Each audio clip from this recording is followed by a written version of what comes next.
Gavin, football's a funny old game.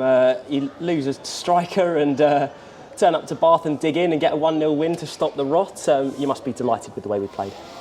Have to be. I mean, we've had to defend for large periods, of course, and we expected that. And it's not us to come in and necessarily with a game plan. When you come here and play against a team that moves the ball well and we've got good movement, you're going to have to be organised and you're going to have to defend your box well. And we were immense at that today. Immense. I did say to the boys before the game that if we can do that, then we'll have a moment. We'll have a moment. We've got enough quality in the side to go and take one of those moments. And we did with Billy. Great work by Dylan, great ball in by Mickey, etc. And Reece was involved.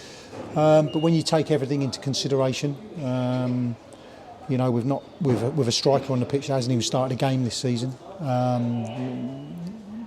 Harry not available, Ollie injured, with Reece's dislocated finger on Thursday, and patching him up and playing. It's a tremendous result. I don't care how the game's gone. I don't care what the possession stats say. We've come out of that in exactly the way that if we were going to win, we thought we would.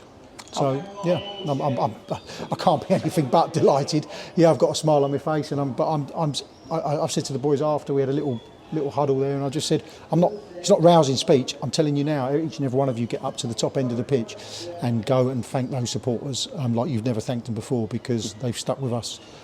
Through thick and thin, but it's been mainly thin recently, so they deserve a special mention. Indeed. How telling is it that both of our wins this season have been 1-0 and been ground out in the manner that we have done? I think for me, we've hit the standard today of defending. That's what we've done. The standard in this league is very high. You've got forward players that are going to ask you questions every single week. And what we've done today is we've matched up to that, and we've defended our box brilliantly. And when we've needed Reece, we've got Reece.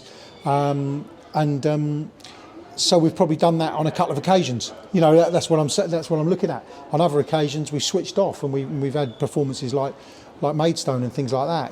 Carl Mensah today was immense. He was. I spoke to him beforehand and said, listen, put that one behind you. He's got to get up to speed in respect of the levels, because it's a massive jump from 3 to 2. That's for sure. And that's what he's done today. He's taken a massive step forward in respect of that and just kept it simple. Won his headers, cleared his lines, won his tackles, and I thought it was a really, really good performance from him.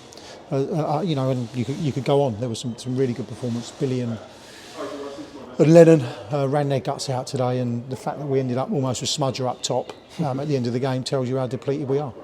Indeed. What did you say to the boys at half-time? Obviously Bath had a goal disallowed and were putting us under spells of pressure.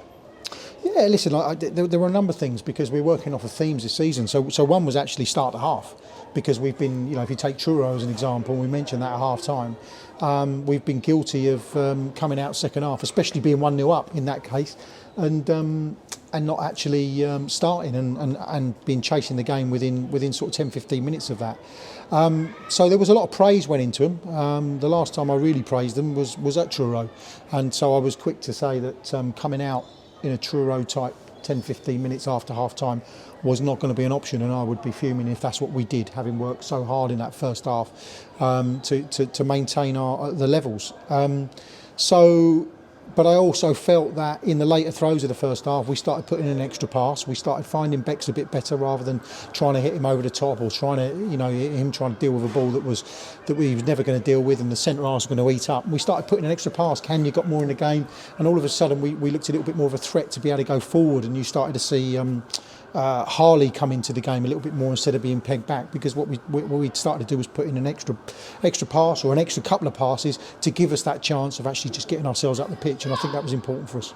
Certain Park's obviously never an easy place to win, and they've ground out 3-1-0 results as well here this season already. How pleasing is it to almost lift the shadow of our away form?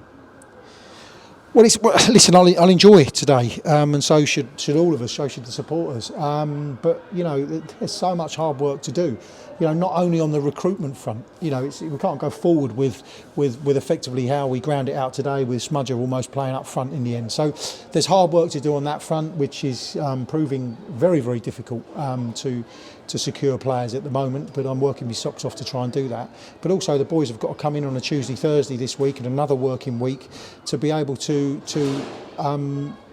work on the stuff that they're not putting into practice and enhance what they are doing quite well, because it's going to stand us in good stead going forward, not least of all against a good Hampton side next week. Absolutely. And what is the latest on the recruitment front? Obviously, we had Xavier on the bench today, and on the same in the same vein, are you getting closer to an 11 that you're happy with, or a more established starting 11? I think we've seen in recent weeks that we've gone to the 3, and although last week we lost narrowly and probably shouldn't have, of course, I was happy with a lot of what I saw in respect of our defensive work, apart from actually the obvious, which was a goal.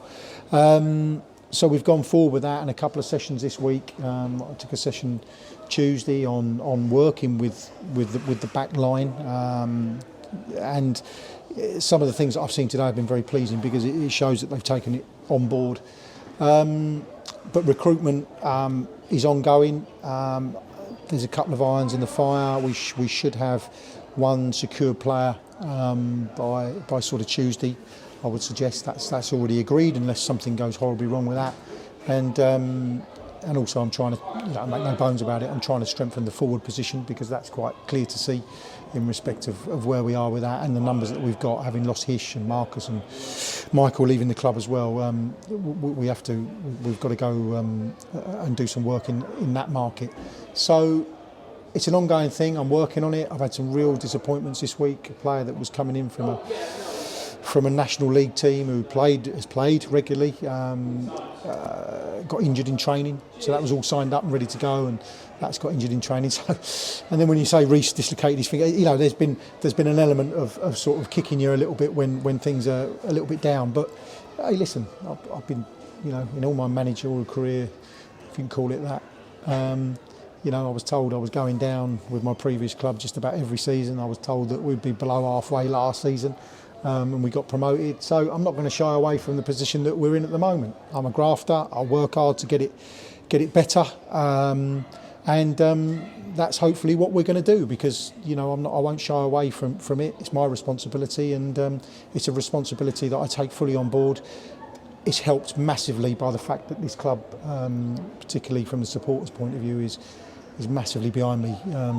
It's worth mentioning, to go up in the bar last week after a 1-0 loss in the FA Cup and have people getting round me like they were was humbling. So it basically, if I ever needed reminding, tells me why I came to Enfield Town. Fantastic. Thank you, Gavin. Enjoy your weekend. Cheers.